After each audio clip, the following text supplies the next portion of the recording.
오늘은 자녀수 하나님과 인간의 협력 114페이지 중간 부분부터 살펴보겠습니다.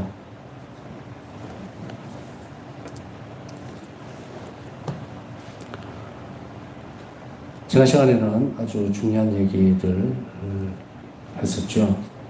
가난이라는 것에 대해서, 물질이라는 것에 대해서 사실은 누구나 인간으로서 가장 기본적으로 끌려다닌다고 생각을 할 수 있는 부분이 물질이죠. 그래서 그러니까 상황의 모든 것들이 그쪽으로 귀결되어지는 듯이 보입니다. 모든 가치들이라는 게 우리가 공부를 열심히 한다, 좋은 대학을 간다, 또 좋은 직장에 취직을 한다. 결국 그것으로 인해서 추구하는 게 뭘까? 결국은 돈이에요. 아무리 뭐가 아니고 하더라도 대학 공부하고 학위를 따고 하는 것이 자기 만족으로 그쳐주는 그런 세상이 아니잖아요. 또 취미 활동을 할 수 있는 것도 아니잖아요. 그런 측면에서 보면은 세상에서는 선택할 수 있는 가치들이 참 많이 있는 것 같은데 우리는 이런 것들 중에서 그리스도인들이 선택하는 것은 수없이 많은 가치 중에 가장 높은 가치를 선택한 거예요. 다시 얘기하면 하나님을 사랑하는 것, 그 사랑이라고 하는 그 최고의 가치를 선택을 한 건데 그러기에 위해서는 우리는 많은 노력들과 또 벗어남이라고 표현하는 게 나을지도 모르겠어요. 뭐 많은 희생을 바쳐서 하나님께 간다. 우리 인간의 가치는 하나님이 인정해 주지 않으면 아무 가치가 없죠. 그러니 하느님이라는 존재는 우리에게 주시고 또 가져올 수 있는 길도 열어주시고 그걸 받아주시고 이런 분이에요. 언젠가 우리가 무슨 일을 하든 그리스도인이라는 인으로 살아가면서 그 정체성을 찾아간다는 것은 사실은 쉬운 일은 아닙니다. 모두에게 똑같이 주어져 있기는 한데 내가 누군가라는 것에 대해서 사실 인류의 역사를 보면요. 내가 누군가, 인간은 뭐하는 존재인가 이런 것들에 수없이 많은 고뇌와 또 어떤 시간들 뭐 이런 것들 다 투자해도 답이 안 나오죠. 그런데도 불구하고 인류는 끊임없이 지금도 마찬가지일 거거든요. 뭔가 영원히 살 수 있는 것, 뭔가 색다른 방법을 자꾸 찾아서 연구를 함으로 인해서 그 자리에 자기가 들어가고 싶어하는 그런 욕망을 가지고 있어요. 그것이 헛된 것임에도 불구하고 이런 것들 우리가 쉽게 얘기할 때 사입이라고 그러죠. 이게 자신이 어디서 왔는지도 모르면서 그냥 하다가 가고 그리스도인으로 살아낸다는 것에서 제가 오늘은 나누고 싶은 것이 뭐냐면 더 큰 가치라는 말을 하고 싶은 거예요. 더 큰 가치. 우리가 수도자로서 혹은 성직자로서 살아갈 때에 독실생활을 지키면서 혹은 그것에 어려움이 있지만 그걸 극복해 나가고 다시금 그리스도 곁으로 또 돌아오고 그래서 예수님을 그대로 드러내려고 하는 이 직무에 충실하려고 하는 이유가 뭘까? 그것은 아마도 아니고 명확한 사실은 그것이 더 큰 가치를 가지기 때문이에요. 여기에서 인간이 이야기하고 있는 가치라는 것을 보면 한정적인 가치가 있고 영원한 가치가 있는데 우리가 논하는 것은 전부 다 영원한 가치예요. 제가 대중들을 앞에 놓고 또 그걸 대상으로 해서 이런 강의를 하는 게 아니거든요. 우리는 같은 공동체고 또 교회라는 안에 교회 구성원들이고 한 머리신 그리스도를 우리는 사랑하고 그분께는 가려고 하는 거거든요. 이 교회의 머리신 그리스도를 중심으로 해서 우리 교회 구성원이란 말이죠. 그러니까 이 말을 군더더기 없이 다 뜯어내고 본질만 얘기하자는 거죠. 우리가 어떤 사람은 제가 이 부분들을 살펴보면서 뭘 하나 영성신학에 대해서든 또 수독생활에 대해서도 이제 살펴보다 보면 뭔가가 이렇게 올라오는 것들이 있는데 거기서 보면 제가 표현했던 그 방식이에요. 우리가 그리스도를 선택하는 것은 더 큰 사랑을 선택한 거예요.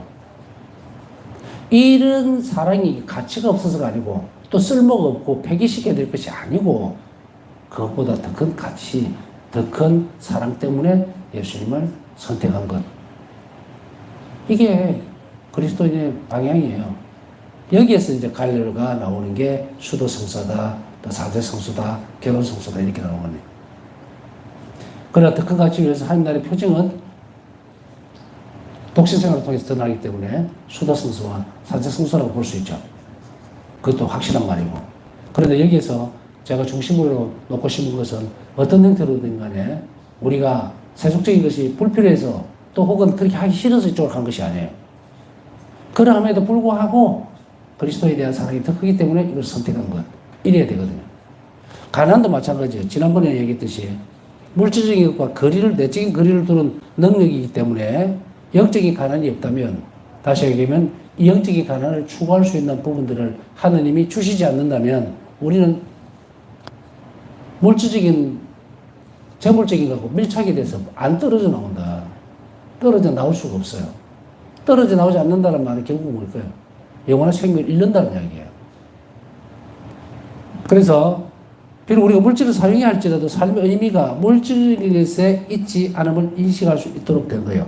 상대적인 가치를, 물질적인 것이 갖는 상대적인 가치. 상대적인 가치라고 하는 것은 가질 수도 있고 없을 수도 있고, 저 사람이 좋다고 생각하는 것이 내가 볼 때는 별 볼일 없을 수도 있고 이렇다는 얘기예요. 그래서 지난 시간에 얘기했듯이 상대적인 가치이기 때문에 저 사람이 이러이러한 형태를 하면 행복할 거다라고 하는 것이 꼭 나에게 맞는 것은 아니다. 헛된 욕심일 수도 있는 거예요. 행복의 가치는 그런 쪽에 두고 있는 것이 아니에요. 행복이라고 하는 것은 하나님께 주신 절대적인 가치가 자리를 잡아야지 이렇게 상대적으로 흔들릴 수 있는 부분들이 되어서는 안 되겠죠. 그래서 우리는 저 사람이 많이 가졌으니까 내가 적게 가진 것이 보이고, 저 사람이 큰 차를 타니까 내 작은 차를 타면 나는 상대적으로 초라해 보이고, 이게 상대적인 가치예요. 상대적인 가치는 영원성이 없어요. 그렇기 때문에 우리가 선택해야 되는 것은 절대적인 가치예요. 그래서 우리가 살펴보는 것은 삶의 의미가 물질적인 것이 있지 않음을 인식하기 위해서는 이 상대적인 가치를 먼저 알아들어야 된다는 거예요. 어떤 사람이 자기가 가지려고만 예를 들어서 가질 수도 없는데 자꾸 가지려고 하면 망가진다고.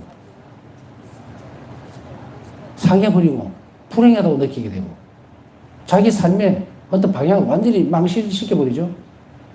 그렇게 해서는 안 된다. 그럼 인간이 인간답게 살 수가 없다는 이야기예요. 그래서 우리는 그리스도 안에서 무엇을 발견할 수 있을 것인가? 복음이 왜 복음인가? 이런 상대적인 가치밖에 없는 이 물질적인 것을 쫓아가면서 인간들은 그냥 그렇게 죽어가는 거예요. 우리가 인류의 역사를 살펴보더라도 모든 것들이 뭡니까? 더 가지기 위해서 죽이고 전쟁을 하고 싸움을 하고 이런 거예요. 물질적인 것이 돈으로 대별됩니까? 아니거든요. 푸치같이 저는 정신분리자들은 그냥 땅을 가지는 것을 그 죽을 때까지 그 땅 지고 왔다 갔다도 못 해보는 그걸 가지고 그러거든. 이 망상, 망기죠. 우리는 상대적인 가치를 제대로 인식하지 못하면 저런 괴물이 되는 거예요. 사람을 죽이면서 참된 가치를 모르는, 사람의 생명만큼 그 중요한 가치가 어디 있어요? 그게 자기 눈에는 안 보이는 거예요. 이게 짐승이에요, 짐승. 응?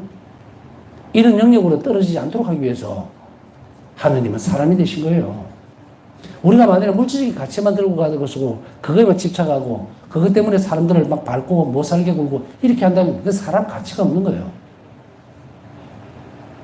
하느님이 법이 자신 안에 자리를 하지 않으니까 짐승과 같이 사는 거예요. 근데 우리가 이렇게 표현을 쓰면 뭐 그렇게 격한 표현을 쓰느냐 하니까 이때는 그러면 아주 좋은 말로 해서 구별을 지으면 인간 행동만 하고 사는 거죠. 전에 제가 구별을 지어드렸죠. 인간의 모습을 가지고서 무슨 짓을 해도 인간 행동이에요. 그러나 인간적인 행동은 이성과 자기 의지를 가지고 사람으로 되어질 때, 질서적으로 되어갈 때, 그때에 인간적인 행동이 나오죠. 그러니 인간의 행동 자체가 인간만 이렇게 모양만 갖추고서 온갖 행동을 다 할 때에 폐악질을 하고 사람을 죽이고 이게 다 인간 행동이에요. 짐승이라는 말과 별반 다를 거 없죠. 자, 이제 다시금 자리를 옮겨가서 우리는 무엇을 제대로 봐야 될 것인가. 이렇게 되지 않도록 하기 위해서는 탈출구가 있어야 되는데 인류는 예수 그리스도께서 이 길을 열어주기 전까지는 완전히 아비규환인 거예요. 100년, 1000년, 10,000년이 흘러도 똑같이 치고 먹고 싸움하고 뭘 하나 더 가지기 위해서 사람을 죽이고 올라서고 이러죠. 그러나 이것이 이제 어디에서부터 바뀝니까?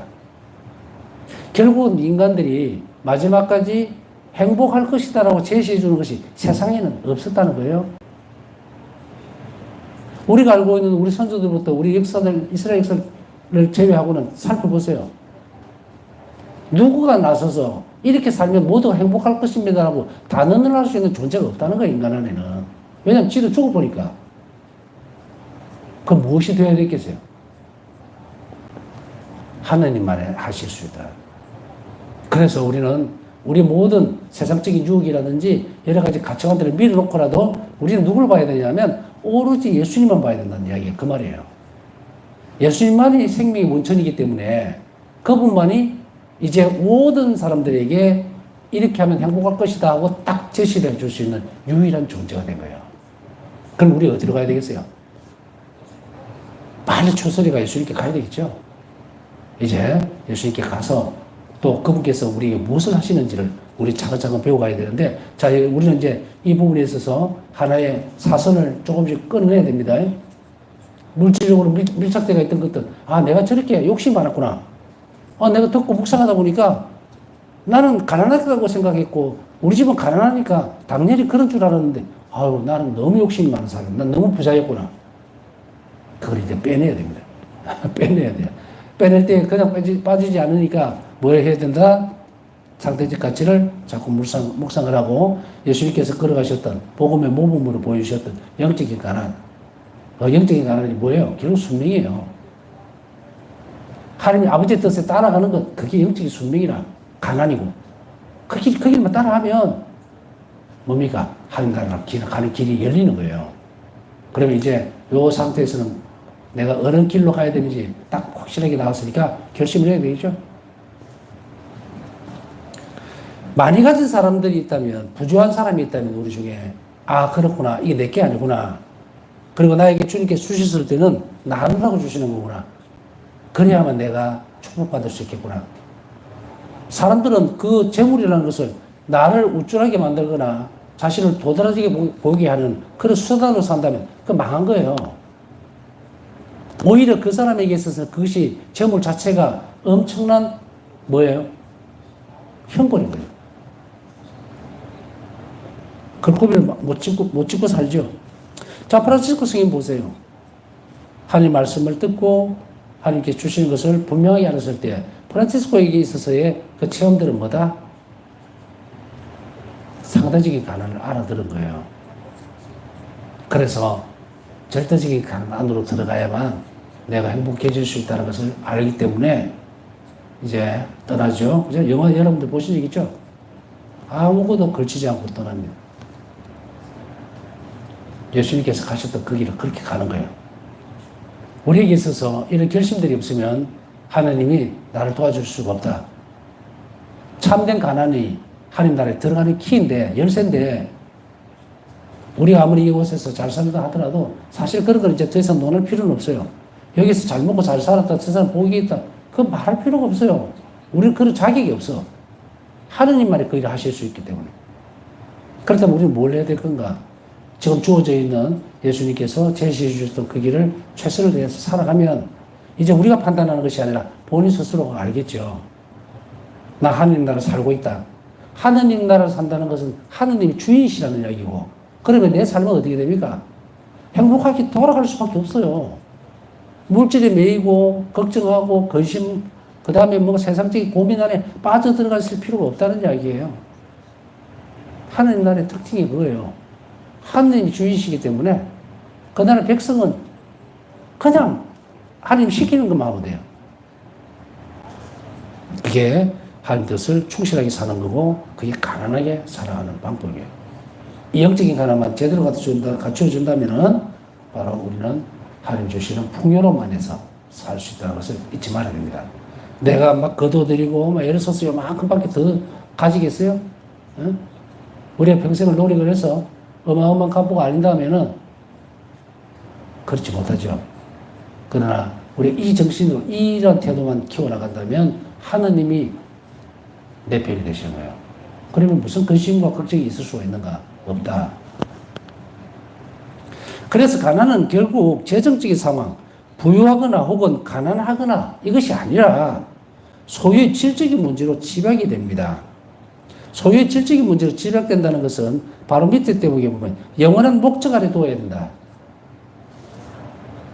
즉 자신이 소유한 모든 재화들을 항상 영원한 목적, 이것을 사용함으로 인해서 하느님 나라를 찾아야 돼요. 이걸 우리가 뭐라고 얘기합니까?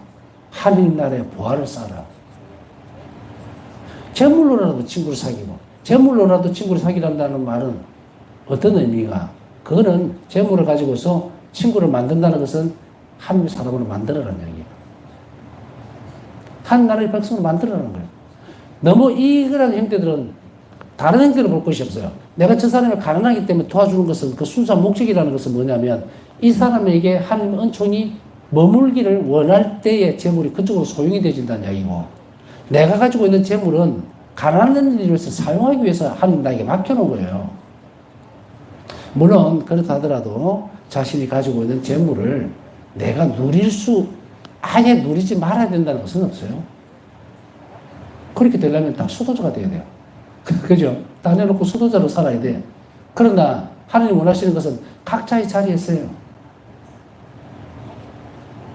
우리가 보면 자비신심에서 보면 모두가 수도자가 될 필요도 없고 모두가 성직자가 될 필요도 없고 그래요. 각자 자기의 위치에서 한 자비신심을 키워나가는 거예요. 그렇다면은 물질도 마찬가지다. 내가 가난하도 가난한 과거의 기도처럼 헌금처럼 내가 할 수 있는 만큼만. 예수님은 일기에서 바울사성령의 일기에서 뭐라고 말씀하세요? 물질적으로 자비를 베풀 것이 없다고 해서 그 슬퍼하지 마라. 나는 정신적으로 베풀어주는 자비를 더 기쁘게 받아들이고 더 크게 친다. 예수님은 우리에게 이 한계를 없애버립니다. 그러니 우리는 얼마나 기쁨 가운데 살아가야 될 건가? 하나님께 가는 데 있어서 내가 제약적인 것이 무언가를 빨리 찾아내야 돼요.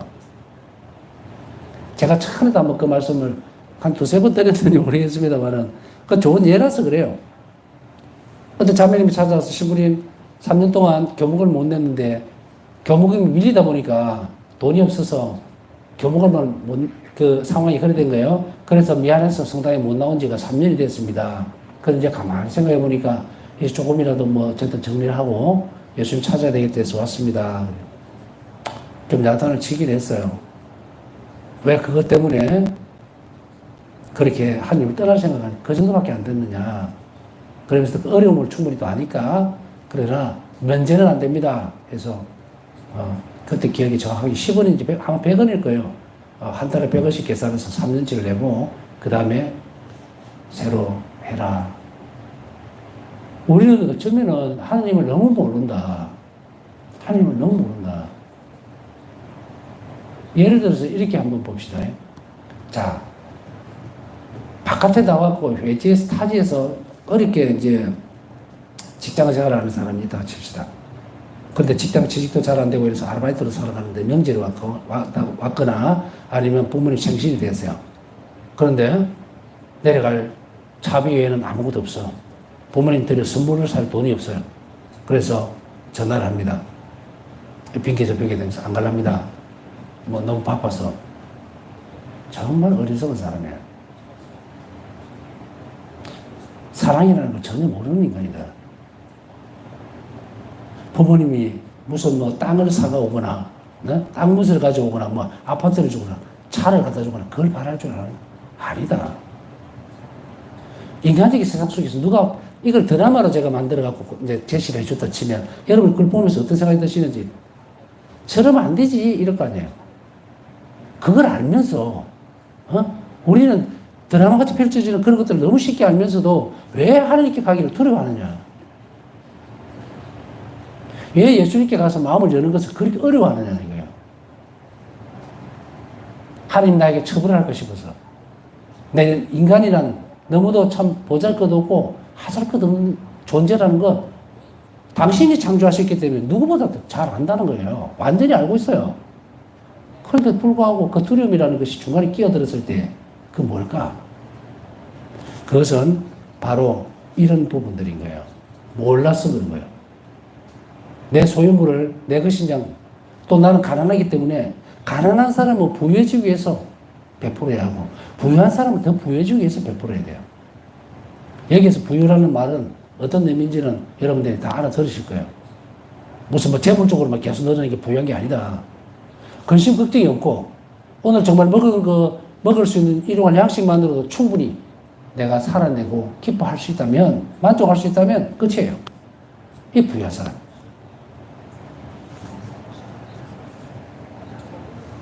이렇게 하나님께 내맡기고 살면서 그 일을 충실히 살아가는 수도원의 얘기를 전에도 한번 한 적이 있을 거예요. 봉쇄 수도원의 수녀님들이 우리나라는 아닙니다. 항상 그분들은 헌금도 받지 않고 어떤 도네이션도 안 받아요. 따로 무슨 미사임을 받는다든지 이런 것도 없고. 봉쇄된 수녀원 안에 수녀님들은 하루 종일 자신들의 도움을 필요로 하는 사람들 위해서 기도를 바칩니다. 그런데 그 수도원이 창립된 이래로 지금까지 단 한 번도 낀 일을 굶은 적이 없어요.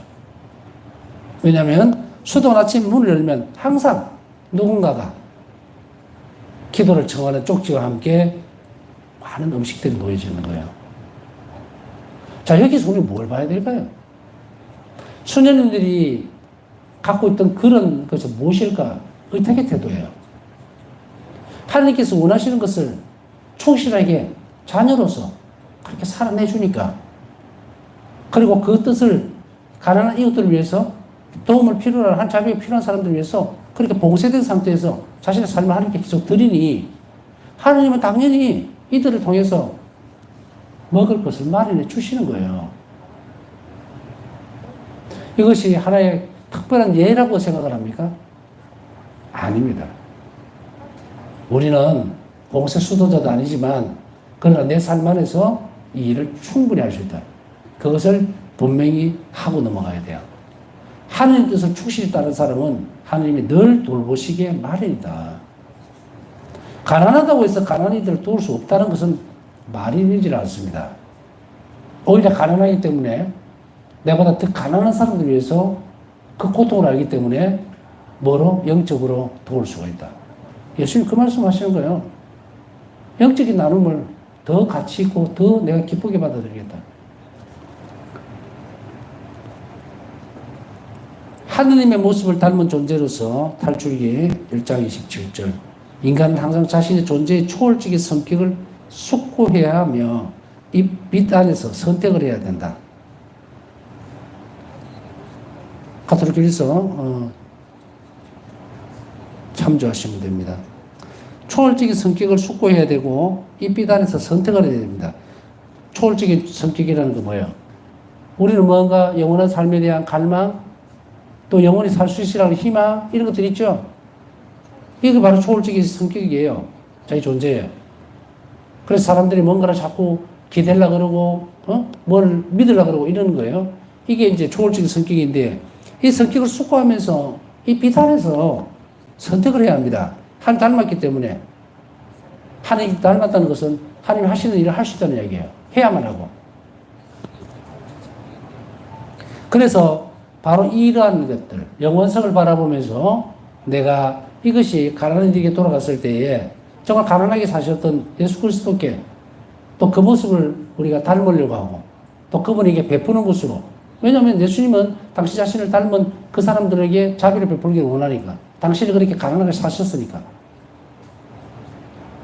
그래서 우리는 예수님 안에서 그 가난을 보고 이 불쌍한 사람들을 돌보셨던 예수님 일을 내가 해야 한다는 거예요. 그러기 위해서 이것을 빛 안에서 선택해야 된다. 이러한 가난의 태도를 갖지 못한 좋은 예로 복음에서 부자의 모습이 그려집니다. 그런 물질을 끌어모으려는 유혹에 넘어가 다시 말해 물질적인 것들에 심각하게 집착하였고 그래서 물질의 노예가 되었다. 너나 할 것 없어요. 100원 가지면 1000원 가지고 싶고 1000원 가지면 10,000원 가지고 싶고. 그러나 이것을 뛰어넘으려면 한 가지 액션이 있어야 합니다. 사람이 물질적인 집착에서 벗어나려고 하면 방법은 하나밖에 없어요. 베푸는 것밖에 없어요. 그래야만 우리 영혼이 정화되고 그리고 하나님께서 활동을 하시면서 내가 그곳에서 떨어져 나올 수 있어요. 남에게 주지 못하고 옹색하고 인색하게 하면서 전혀 베풀 줄을 모르는 사람은 자기 죄의 구렁텅이에서 죽을 수밖에 없어요. 그리고 참된 가치도 알지를 못하고. 그러니 우리는 복음이 단순한 가르침이 아니라 뭐다? 우리 영원한 삶을 좌지우지할 수 있는 거다. 참으로 이 땅에서부터 내가 이런 것들을 누리려면 실행해야 되겠죠. 그래서 물질의 노예가 되었다. 그래서 하루 종일 어떻게 하면 돈을 더 벌 것인가, 어떻게 하면 뭘 할 것인가, 이미 노예가 되어 있는 거예요. 자, 그러면은 우리가 뭔가를 하는 사람이 물질적인 것에 집착을 안 할 수가 있을까? 집착의 문제를 거리를 두고 보는 거하고 그 안으로 빨려 들어가는 거하고 다른 문제예요. 다른 문제다. 이것을 해주실 수 있는 하나님께 우리는 탄원을 해야 돼요. 그걸 들여다보면서, 재물을 들여다보면서 막 눈을 흘기고 화를 낸다고 그게 갑자기 뭐 더 늘어나거나 줄어들거나 하는가요? 아니라. 생명이 없는 거예요, 이거는. 하나님은 우리에게 뭘 바라시는지를 우리가 잘 알아들어야 한다. 집착을 해버리면 하나님보다 우선 자리에 들어버리게. 그러면 하나님 나를 도와주실 수가 없다. 물론 아까 말씀드렸듯이 무슨 고민이라든지 심각하게 뭔가 자꾸 생각이 지배를 하려고 하는 시도는 많이 되어집니다. 그러나 그것도 극복해야 되는 것이지 내 처지가 이러니까 그게 끊임없이 빨려 들어가는 수밖에 없는 그런 존재로 자신을 정지시켜버리면 안 된다는 얘기예요. 우리 안에서는 어려움이 있지만 끊임없이 우리 믿음을 전제로 해서 우리는 무엇을 고백해야 되느냐 하면 내 지금 상황이 너무 힘들지만 하느님은 하실 수 있다. 이것을 계속 고백해야 된다. 그래야만 하느님이 그 일을 하실 수가 있어요. 시간이 지나고 어느 만큼의 어떤 기점이 있을 수 있습니다. 이 굴곡이. 그렇지만 우리 첫 단계에서 이것을 분명하게 하나님께 드러낼 필요가 있습니다. 가난한 사람은 가난한 대로 물질에 굉장히 집착을 할 수 있습니다. 이 군대에서 보면요.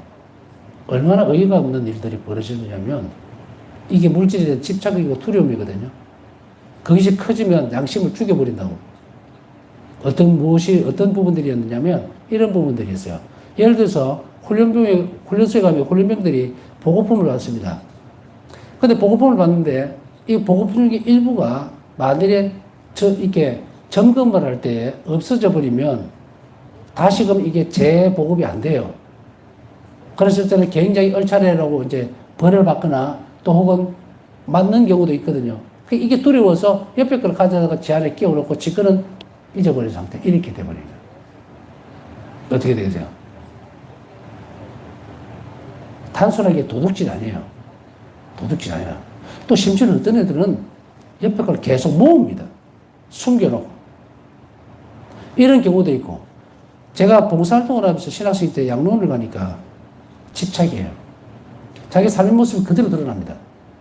그 양로원 할머니들이 우리가 충분히 먹을 것을 식탁에 다 놔두고 나도 그 다음에 어떤 경우의 수가 벌어지느냐. 자꾸 집어넣어요, 밑으로. 한 손으로 먹으면서 눈치를 보면서 집어넣어요. 그걸 살펴보면 참 서글픈데 그때는 가서 그런 이야기를 합니다. 할머니 여기 따로 마련해 놓았으니까 그렇게 자꾸 주머니 넣지 말고 다 드세요. 이렇게 하면 비로소 요걸 놓고 다 드시는. 그럼에도 불구하고 보면 돌아가시고 나서 뭔가 정리를 하다 보면 그 안에 다 썩었어요. 막 귤도 썩어요. 곰팡이가 그 얼마나 수시가 나는지. 그런 걸 보면 불쌍하다는 생각보다는 인간이 자신의 삶을 제대로 살아내지 못하는 그 순간들이 마지막까지 가버리면 이렇게 비참하게 된다고. 그것을 미리 하나님은 막아놓는 거예요. 예수님 복음은 이렇게 우리를 비참하면서 끌어올려주는 거예요. 인간답게 살고 풍요롭게 살 수 있도록.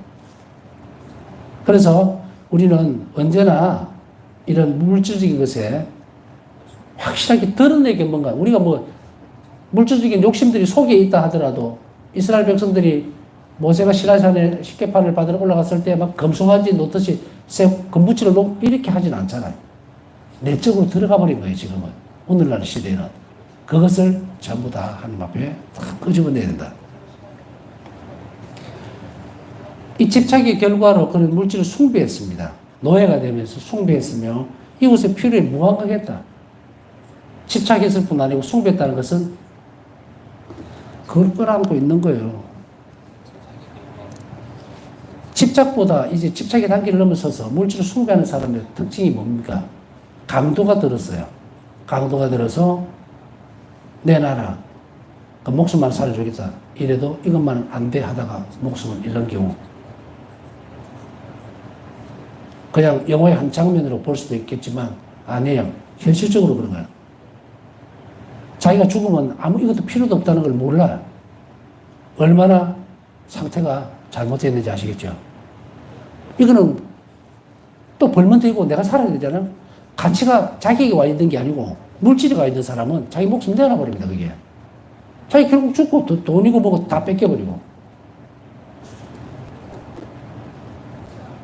영화에서만 보는 장면들은 아닐 거예요. 우리도 천천히 잘 살펴보면 크거나 작은 부분에 있어서 이런 부분들이 있다면 조심스러워야 할 것이 아니라 적시로 고쳐야 합니다. 결국 자신을 몰락에 이르게 했다. 참조 루카복음 12장 16절에서 21절. 이웃도 도와주질 않고 자신의 것으로 섬기다가 결국은 이거는 공통분모예요. 공통적으로 멸망할 수밖에 없어요. 행여나 뭐 다른 사람은 더 어떻게 될 것이다. 그런 거는 볼 필요가 없고요. 그럴 수도 없고. 자, 가난한 사람은 인내하면서 언제나 하느님 곁에 있는 사람이다. 가난하고 부족함을 알기 때문에 부족함이 있다는 것은 뭐예요? 채우려고 하죠. 그렇기 때문에 이런 사람은 하나님 옆에 남아있어요. 늘 끊임없이 청할 것이 많기 때문에. 그러나 부유하고 가질 것이 많은 사람은 기도할 필요가 없어요. 내가 다 가지고 있는데 뭐. 하나님께 가서 굳이 내 시간, 내가 그 물질적인 것을 즐기고 놀 것도 시간이 부족한데 줄 미사 안 가죠. 갈 필요도 없고. 가난한 사람에게 가장 큰 가치는 하느님이기 때문이에요. 세상을 둘러봐도 이제 더 이상 나를 도와주거나 이렇게 줄 사람들은 드물다는 거예요. 그것도 한구하게 마지막 내가 삶이 끝나는 날까지 우리가 물질적이든 정신적이든 모든 가능한 방법으로 가난한 사람들에게 필요한 도움을 줄 수 있는 것은 오로지 하느님과 이러한 관계를 맺은 경우예요. 하느님밖에 없다. 하느님만이 나에게 가장 중요하다는 사실을, 소중한 분이라는 것을 알게 되는 그 사람만이 이 관계예요. 그죠? 하나님께 딱 이제 하느님만이 저희 전부입니다 하고 딱 관계를 맺은 그런 사람만이 물질적이고 정신적이고 모든 가능한 방법으로 다른 이들에게 필요한 도움을 줄 수가 있는 사람이에요. 자, 그렇기 때문에 우리가 왜 가난해야 하는지 하나님과 관계를 맺기 위해서. 그래서 이런 것들이 되어져야만 이웃에게 필요에 우리가 빨리 눈치를 채고 그리고 빨리 그들에게 뭔가를 주려고 준비를 할 수 있다는 이야기입니다. 파우스서 일기 그때 보면 그 부분이 있죠. 일기에서 드러나는 것, 또 우리 파우스서의 기도. 내 눈이 자비롭게 해달라. 그래서 이웃의 필요가 무엇인지를 잘 알아도 참 놀라운 기도예요. 여러분이나 저나 다 해야 돼요. 주님께서 그 은총을 주시지 않으면 내 눈으로 가난한 이웃들을 발견할 수도 없고 그들의 궁핍한 사정을 내가 알아들을 눈으로 볼 수가 없어요. 가려워져서. 오직 그걸 통해서 내가 자비를 베풀 수 있는 정말 좋은 선물이죠. 그 기회를 줄 수 있는 것은 뭐다? 기도를 통해서다. 이것이 같이 병행해서 가야 된다는 것을 오늘 파우스서 성경에서 한 번 더 배울 수가 있어요. 오늘 또 폭우가 쏟아지고 너무 엉망으로 위험한 상황이 처해 있는 분들이 많습니다. 그들 위해서 함께 큰 피해를 입지 않도록 또 위험한 상황이 되지 않도록 함께 자비를 청해 주시고 오늘 또 개인적으로 또 커뮤니티 기도 올리신 분들 자비를 입을 수 있도록 남은 시간 묵상하면서 묵상 중에 기도해 주시기 바랍니다.